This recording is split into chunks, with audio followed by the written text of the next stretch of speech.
Vous savez, quand j'ai lu les documents, si vous prenez le point 3.2, vous voyez que le point 3.2 parle de la condamnation de ce qui se passe à Ituri et dans la partie Nord Kivu sous état de siège.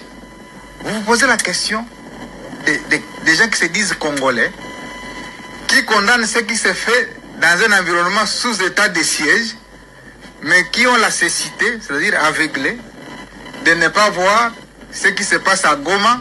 Moi, je suis du Nord Kivu, j'étais gouverneur pendant 12 ans. Je connais les massacres qui se passent dans chaque localité au Nord Kivu. Mais des gens se réunissent qui se disent parler de la paix, mais qui ne savent pas dire au Nord Kivu et au Sud Kivu, voici ce qui s'y passe. Mais ils préfèrent aller citer Beni, hein, et Ituri. Je pense que quand on a dirigé un État comme la RDC, on doit s'empêcher d'avoir un certain nombre de comportements. Et lorsque j'ai vu les documents est signé par 12 personnes. Prenez les documents et prenez les 3 derniers noms et voyez l'écriture de ces 3 noms. C'est la même personne qui a écrit et c'est la même personne qui a signé. C'est-à-dire on est en manque même de trouver des gens qui devaient signer les documents. C'est 12 personnes. Lisez les documents, vous allez trouver 3 derniers noms. 9, 10, 11, 12. Même écriture et même personne qui signe pour dire qu'on est en manque de trouver. Et les personnes qui étaient supposées être à l'avant-plan n'ont même pas signé. C'est-à-dire, elles préfèrent exposer les autres pas qu'elles savent les retombées de cette fausseté qu'on a mis dans l'opinion. Donc, moi, quand j'ai vu ce draft-là, je l'ai considéré comme un chiffon que l'opinion congolaise ne doit pas considérer, parce que quand on a dirigé un État, on doit s'empêcher d'adopter un certain nombre d'attitudes. On doit avoir de l'honneur, on doit avoir une grandeur, on doit viser plus haut.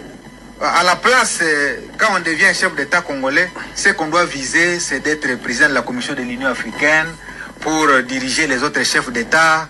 C'est de viser de prendre la francophonie, parce que pour moi, celui qui tient la francophonie ne mérite pas parce qu'on avait quitté la langue française. C'est de viser d'être secrétaire général de l'ONU. C'est ça les grands hommes. On ne peut pas être un grand homme pour dire à Ituri et au Nord Kivu, dans la partie Beni, il y a ceci, on va attaquer.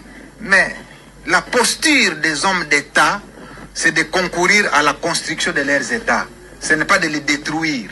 Moi, je voudrais lancer donc un message aux Congolais qui m'attendent en ce moment, qu'il s'agisse de ceux du Nord Kivu, du Sud Kivu et de l'ensemble de la République, que les gens qui se sont réunis autour d'un draft que vous avez vu dans l'opinion n'avaient que pour objectif de détourner l'attention de ce qui se fait ici aux États-Unis, qui est un fait mobilisateur pour relancer la constitution du pays, et que donc la RDC va se dresser contre toute personne qui va chercher à distraire sa marche vers l'émergence.